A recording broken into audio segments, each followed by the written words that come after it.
कहानी की शुरुआत होती है सन 1962 से, जहां हमें पैसिफिक ओशन के बीचों बीच एक बहुत ही बड़ा शिप दिखाया जाता है जिसका नाम एंटोनिया ग्राजा है। इस शिप पर टोटल 600 पैसेंजर्स मौजूद हैं जो न्यूयॉर्क की तरफ जा रहे हैं। इस शिप में पार्टी चल रही होती है जहां एक बहुत ही खूबसूरत सिंगर गाना गा रही होती है और सभी लोग उस सिंगर के गाने को एंजॉय करते हुए मजे से डांस कर रहे होते हैं। शिप पर मौजूद सभी लोग बहुत ज्यादा खुश थे, लेकिन इन्हें पता नहीं था कि कुछ मिनट बाद उनके साथ कुछ ऐसा होने वाला है जिसके बारे में सोचने से भी डर लगता है। तभी हम देखते हैं कि एक आदमी इंजन रूम से एक लीवर ऊपर की तरफ उठाता है। लीवर के ऊपर उठते ही एक तेज नुकीला वायर टाइट होकर सब लोगों के आर पार चला जाता है। देखते ही देखते सब लोगों के बॉडी के 2 टुकड़े होने लगते हैं। यह एक बहुत ही दर्दनाक माहौल था जहां चारों तरफ खून ही खून फैला हुआ था। एक बच्ची जिसका नाम केटी है वो बच जाती है क्योंकि उसकी हाइट कम थी, जिस वजह से वायर उसके सर के ऊपर से होता हुआ गुजर जाता है। इसके बाद हमें 40 साल के बाद का सीन दिखाया जाता है जहां हम कुछ लोगों को देखते हैं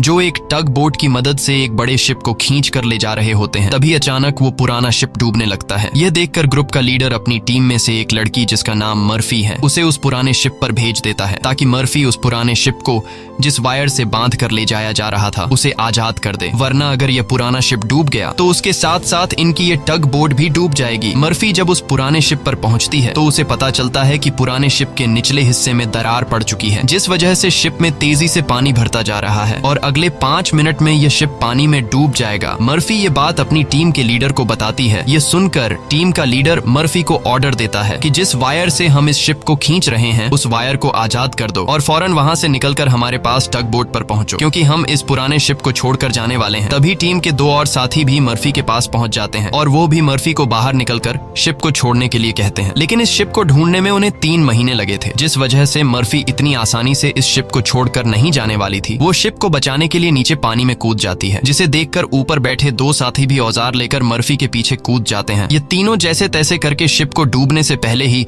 उसकी दरार पर वेल्ड करके शिप को डूबने से बचा लेते हैं और इस शिप को यह लोग मार्केट में बेचकर बहुत सारा पैसा बना लेते हैं और यह पैसा टीम का लीडर सभी लोगों में बराबर बराबर बांट देता है। यहीं जैक नाम का एक आदमी इन लोगों पर काफी देर से नजर रखे हुए था और इन सब की बातें सुन रहा था। उसे पता चल जाता है कि यह लोग समुद्र में जो शिप गायब हो जाते हैं ये लोग उन शिप्स को ढूंढ निकाल कर मार्केट में बेचकर पैसा कमाते हैं। जैक नाम का वो आदमी इनके पास आता है और इस टीम के लीडर को एक शिप के बारे में बताता है जिसमें खजाना छुपा हुआ है। जैक असल में उस शिप की बात कर रहा था जिसे 40 साल पहले एक अनजान आदमी ने लीवर खींचकर सब लोगों को मार दिया था। टीम के लीडर ने भी उस 40 साल पहले गायब हुए एंटोनिया ग्राजा नामी शिप के बारे में सुना था। टीम का लीडर कहता है कि इस शिप को बहुत से लोगों ने ढूंढा पर आज तक वो शिप किसी को भी नहीं मिला। जैक टीम के लीडर से कहता है कि मुझे पता है कि वो शिप समुद्र के किस हिस्से में है। अगर हम इस शिप को लाकर मार्केट में बेचेंगे तो हम रातों रात अमीर हो जाएंगे। पैसों का सुनते ही ग्रुप के सारे लोग इस मिशन के लिए तैयार हो जाते हैं और अगले ही दिन ये लोग अपने टग बोट में उस एंटोनिया ग्राजा नाम की शिप को ढूंढने निकल पड़ते हैं। कई दिनों के सफर के बाद ये लोग समुद्र के एक बहुत ही वीरान जगह पर पहुंच जाते हैं जहां टीम के एक आदमी को किसी शिप के आसपास होने का सिग्नल मिलता है। ये लोग समझ जाते हैं कि वह शिप जो आज से 40 साल पहले खो गया था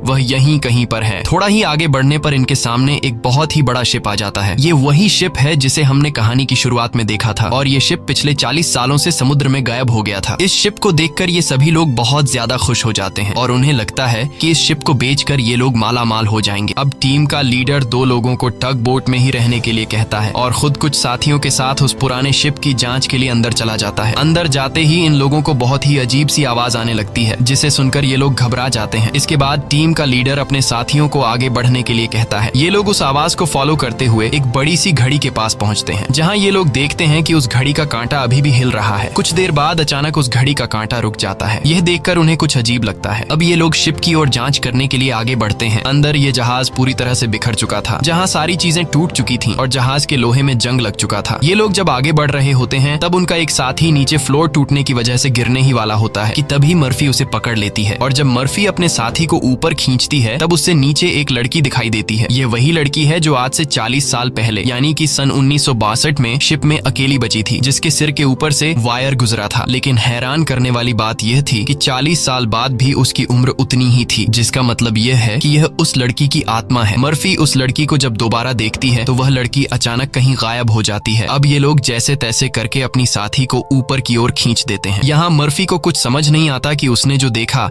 वह सच था या फिर कोई वहम, लेकिन यह सब देखकर मर्फी बहुत ज्यादा डर जाती है। अब यह शिप बहुत ही ज्यादा ज्यादा बड़ा था, इसलिए ये लोग इसे और एक्सप्लोर करने लगते हैं और चलते चलते शिप के मेन कैबिन तक पहुंच जाते हैं, जहां जांच करते हुए उन्हें एक डिजिटल वॉच मिलती है। ये देखकर ये लोग कंफ्यूज्ड हो जाते हैं, क्योंकि आज से 40 साल पहले इस तरह की डिजिटल वॉच नहीं हुआ करती थी। और इस वॉच को देखकर ये लोग समझ जाते हैं कि जरूर हमसे पहले भी यहाँ कुछ लोग आ चुके हैं। इसके बाद ये सब वापस अपने टग बोट पर आते हैं और टीम का लीडर डिसाइड करता है कि अगले दिन हम इस शिप को टग बोट से बांध कर ले जाएंगे। अगली सुबह उन्हें पता चलता है कि शिप में एक बहुत बड़ा होल है, जिसकी वजह से धीरे धीरे शिप पानी में डूब रहा है। टीम का लीडर कहता है कि इस हालत में शिप को टग बोट से बांध कर ले जाना नामुमकिन है, क्योंकि शिप में ढेर सारा पानी जमा हो चुका है। पानी की वजह से शिप का वजन कई गुना बढ़ चुका है, इसीलिए इस पुराने शिप को टग बोट से बांध कर ले जाना एक बेवकूफी होगी। अब ये लोग डिसाइड करते हैं कि पहले हम शिप के होल को वेल्ड करके बंद करेंगे और फिर शिप के अंदर मौजूद सारा पानी निकाल कर इसे टग बोट से बांध कर ले जाएंगे। कैप्टन की बात सबको ठीक लगती है, जिसके बाद ये सभी अपने अपने काम पर लग जाते हैं। कुछ साथी शिप के होल को रिपेयर करने में लग जाते हैं और कुछ शिप के अंदर मौजूद खजाना ढूंढने में लग जाते हैं। मर्फी खजाने की जांच में आगे बढ़ते हुए एक स्विमिंग पूल के पास पहुंचती है। स्विमिंग पूल को देखकर वह हैरान रह जाती है, क्योंकि स्विमिंग पूल पर ढेर सारे गोलियों के निशान थे। अब वह स्विमिंग पूल से जब ऊपर की तरफ आ रही होती है, तभी एक बार फिर से वह लड़की मर्फी के सामने आ जाती है, जिसे देखकर डर के मारे मर्फी वापस नीचे पूल में गिर जाती है। उसका सर तेजी से स्विमिंग पूल के फ्लोर से टकराता है और खून निकलना शुरू हो जाता है, पर स्विमिंग पूल उसके खून को अब्सॉर्ब कर लेता है। मर्फी एक बार फिर से जब ऊपर देखती है तो वो लड़की वहाँ नहीं थी और अब वहाँ पर जैक होता है। जैक मर्फी को स्विमिंग पूल से बाहर निकालने में मदद करता है। बाहर निकलते ही मर्फी जैक से कहती है कि मैंने अभी अभी यहाँ पर एक लड़की देखी है, लेकिन पता नहीं वह अचानक कहाँ गायब हो गई। जैक मर्फी से कहता है कि यह तुम्हारा वहम होगा, यहाँ पर कुछ भी ऐसा नहीं है। इसके बाद ये दोनों आगे बढ़ते हैं और इन दोनों के यहाँ से जाने के बाद स्विमिंग पूल पूरी तरह से खून से भर जाता है। दूसरी तरफ टीम के लीडर को उस पुराने शिप के कैप्टन का रूम मिल जाता है। टीम का लीडर जब रूम के अंदर जाता है तो रूम काफी बुरी हालत में था। रिसर्च करने पर टीम के लीडर को वहाँ पर कुछ भी खास नहीं मिला। जब टीम के लीडर की नजर सामने टेबल पर पड़ती है तो वह देखता है कि टेबल पर एक शराब की बोतल और ग्लास में किसी ने पैक बनाकर रखा है। यह सब देखकर ऐसा लग रहा था जैसे अभी अभी कोई शराब पीकर चला गया हो। टीम का लीडर जैसे ही इस ग्लास को उठाकर पीने वाला होता है, तब उसकी नजर सामने लगे शीशे पर पड़ती है और शीशे में टीम के लीडर को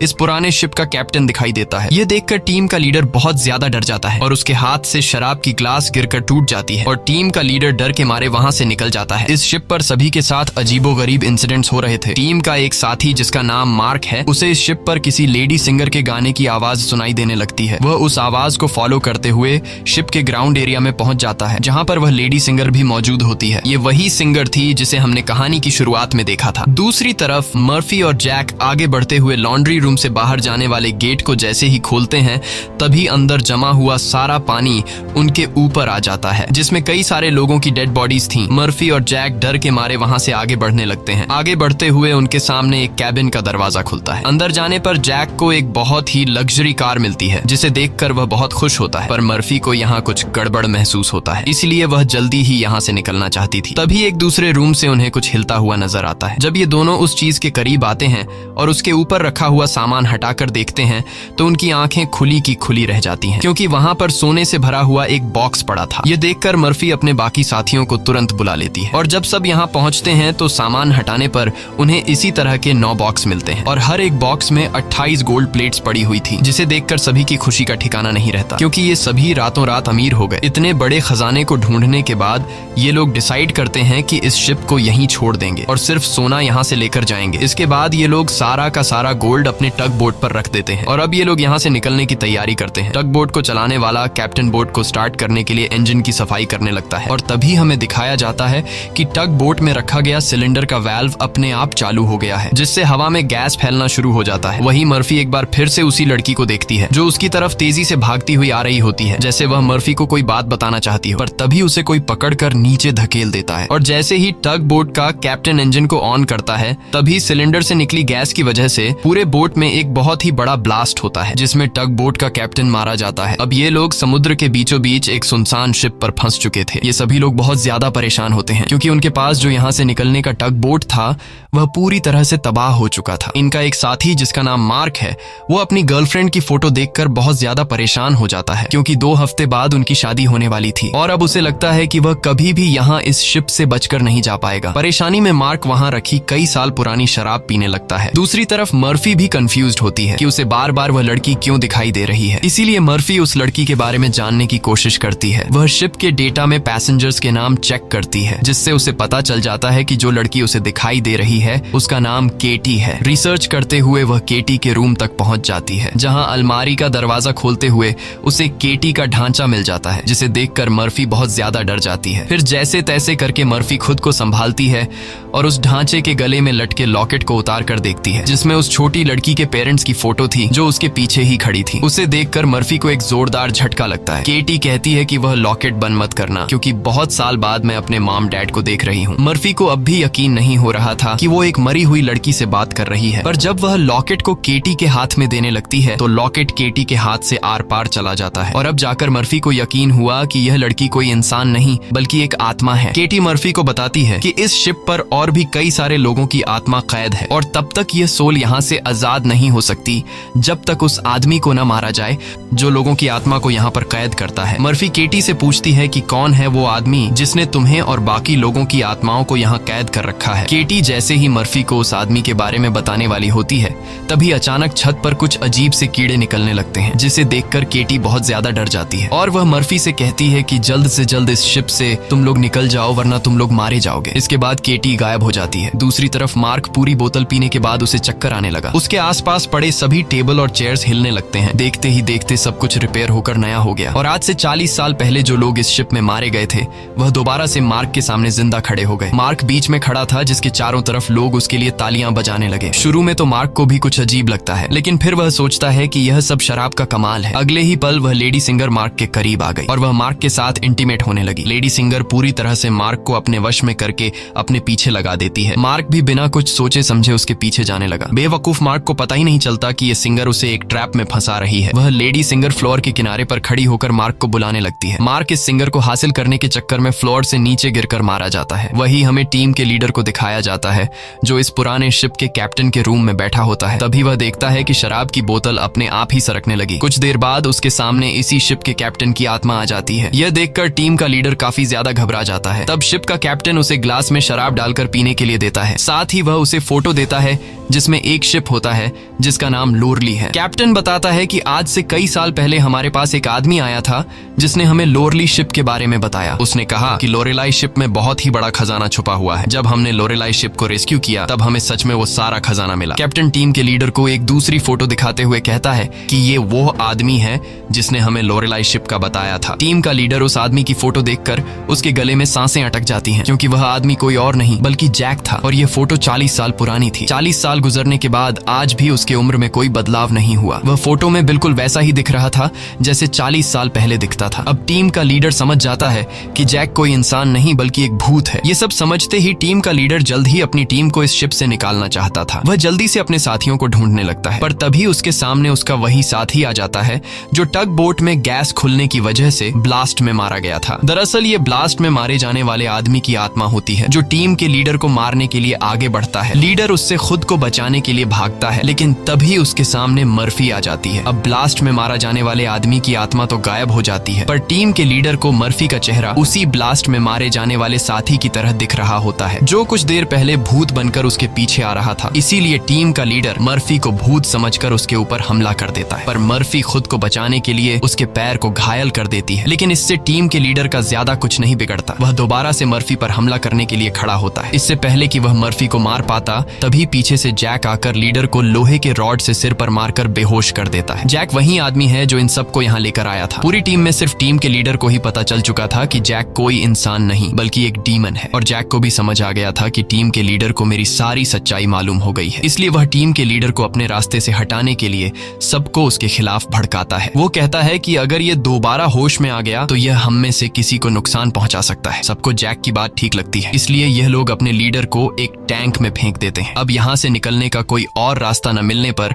यह लोग प्लान के मुताबिक शिप को रिपेयर करने के काम में लग जाते हैं। जल्द ही शिप में जिस सुरंग से पानी अंदर आ रहा था उस सुरंग को यह लोग वेल्ड कर देते हैं और पंप के जरिए जहाज के अंदर जमा हुआ पानी बाहर निकालने लगते हैं। मर्फी देखती है कि उनका एक साथी जिसका नाम मार्क है वो कहीं भी नहीं दिखाई दे रहा, इसलिए मर्फी उसे ढूंढने निकल पड़ती है। तभी उसके सामने उस लड़की की आत्मा एक बार फिर से आ जाती है जो उसे दिखाती है कि तुम जिस आदमी को ढूंढ रही हो वह मर चुका है। यह मार्क होता है जो लेडी सिंगर को पाने के चक्कर में मारा गया। और अब यह लड़की मर्फी के कंधे पर हाथ रखकर उसे 1962 की उस रात में ले जाती है जहां यह सारा इंसिडेंट हुआ था, जब सबके सब शिप में मारे गए थे। उस रात शिप पर मौजूद सभी लोगों को बहुत ही बेरहमी से मारा गया था और यह सब एक ग्रुप कर रहा था जिसका मकसद था इस शिप पर मौजूद सारा गोल्ड चुराना। इन लोगों ने कुछ लोगों को खाने में जहर मिलाकर मार डाला, कुछ लोगों को वायर से काटकर उनके 2 टुकड़े कर दिए और कुछ को गोलियों से छलनी कर दिया गया। इनके कहर से केटी भी नहीं बच पाई। उन्होंने केटी को उसके रूम में ले जाकर फांसी पर लटका दिया। इन सब के पीछे थी वही लेडी सिंगर जिसने गोल्ड लूटने के लिए यह पूरा प्लान बनाया था और अपने लोगों की मदद से उसने शिप पर मौजूद सभी लोगों को मार डाला। अब सारा गोल्ड उनके कब्जे में था। शिप का ऑफिसर भी लेडी सिंगर से मिला हुआ था। लेडी सिंगर के एक इशारे पर वह अपने ही साथियों को मार देता है, लेकिन जैसे ही वह मुड़ता है लेडी सिंगर उसे भी गोली मार देती है। लेडी सिंगर को लगता है कि सारा गोल्ड अब उसी का हो चुका है क्योंकि शिप पर मौजूद सभी लोग मारे जा चुके थे। लेकिन यही एंट्री होती है एक ऐसे आदमी की जो इस पूरे गेम का मास्टरमाइंड था और वह लोहे की चेन से लेडी सिंगर को लटकाकर मार देता है। मर्फी केटी की मदद से ये सब देख रही होती है और तभी वह इस गेम के मास्टरमाइंड को भी देख लेती है, जिसे देखकर मर्फी शॉक हो जाती है क्योंकि वो आदमी कोई और नहीं बल्कि जैक है जो इन्हें गोल्ड का लालच देकर यहाँ पर लेकर आया। क्योंकि शिप में छेद हो चुका था और शिप धीरे धीरे पानी में डूब रही थी, इसलिए शिप को बचाने के लिए कुछ ऐसे लोगों की जरूरत थी जो शिप को डूबने से बचा सके। इसलिए जैक ने चालाकी से इन्हें यहाँ लाया। अब शिप पूरी तरह से ठीक हो चुकी थी, इसलिए जैक को अब इन लोगों की कोई जरूरत नहीं थी और अब वह इन सबको भी मार देगा। यह सब समझते ही मर्फी को याद आता है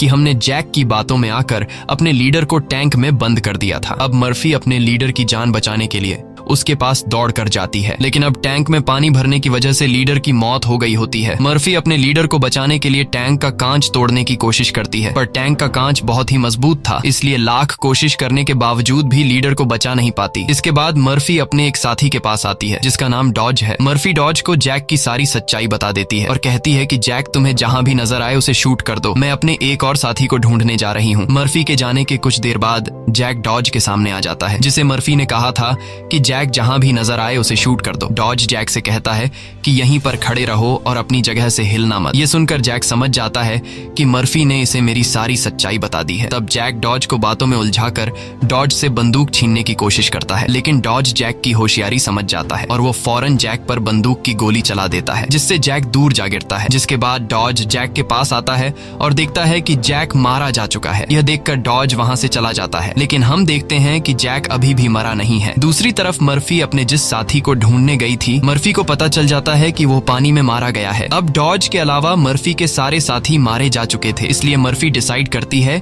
कि वो इस पूरे शिप को तबाह कर देगी। जिसके बाद मर्फी शिप के हर एक कोने में बॉम्ब फिट करने लग जाती है और तभी उसके पास डॉज आ जाता है। डॉज मर्फी को बताता है कि मैंने जैक को मार दिया। ये सुनकर मर्फी कहती है कि जैक नहीं मरने वाला है, क्योंकि जैक कोई इंसान नहीं बल्कि एक डीमन है, इसलिए हमें यह पूरी शिप ब्लास्ट करनी होगी ताकि जैक हमारी तरह और किसी इंसान को यहाँ लाकर न फंसा सके। और जैक ने जितने भी सोल्स को इस शिप में कैद कर रखा है वो सभी आजाद हो जाएंगे। डॉज यहाँ पर गुस्से से मर्फी को समझाता है कि हमें शिप को ब्लास्ट नहीं करना चाहिए, क्योंकि इस तरह से शिप में रखा सारा गोल्ड बर्बाद हो जाएगा और हमें बिना गोल्ड हासिल किए खाली हाथ घर लौटना होगा। मर्फी कहती है कि यह गोल्ड दरअसल जैक का एक चाल है जो हम यहाँ से कभी भी नहीं ले जा पाएंगे, इसलिए मुझे हर हाल में यह शिप ब्लास्ट करनी होगी। अब जैक समझ जाता है कि मर्फी किसी भी हाल में नहीं मानने वाली, इसलिए जैक अपने असली रूप में आ जाता है, जिससे हम समझ जाते हैं कि जैक ने डॉज को भी मार दिया था। जैक उसे बताता है कि तुम्हारा और मेरा काम एक ही है, जिस तरह से तुम समुद्र में फंसी हुई शिप्स को जमा करती हो उसी तरह से मैं सोल्स को जमा करता हूँ। पहले मैं भी इंसान था, लेकिन मैंने बहुत पाप किए जिसके बदले मुझे यह काम दिया गया और अब मैं सोल कलेक्टर हूँ, जिसके लिए मुझे शिप की जरूरत है और मैं नहीं चाहता कि तुम इस शिप को ब्लास्ट करो। जैक मर्फी को एक चांस देता है। वो कहता है कि जाओ, मैं तुम्हें नहीं मारूंगा, लेकिन बदले में तुम्हें इस शिप को ब्लास्ट नहीं करना होगा। पर मर्फी उसकी बात नहीं मानती, जिसके जिसके बाद जैक एक लोहे के रॉड से उस पर हमला कर देता है, जिससे मर्फी नीचे गिर जाती है। अब जैसे ही जैक मर्फी को मारने के लिए आगे बढ़ता है, तब मर्फी एक तीर चलाकर उस बॉम्ब वाले रिमोट पर निशाना लगाती है और खुद फौरन पानी में कूद जाती है, जिसके बाद शिप में एक बहुत बड़ा ब्लास्ट होता है। ब्लास्ट की वजह से शिप पानी में डूबने लगती है और मर्फी पानी के अंदर शिप के नीचे फंस चुकी होती है। अब उसे बाहर निकलने का कोई रास्ता नहीं दिखता और उसकी सांसें भी फूलने लगती हैं। पर तभी वहां पर केटी की आत्मा आती है, जो मर्फी को हाथ से पकड़कर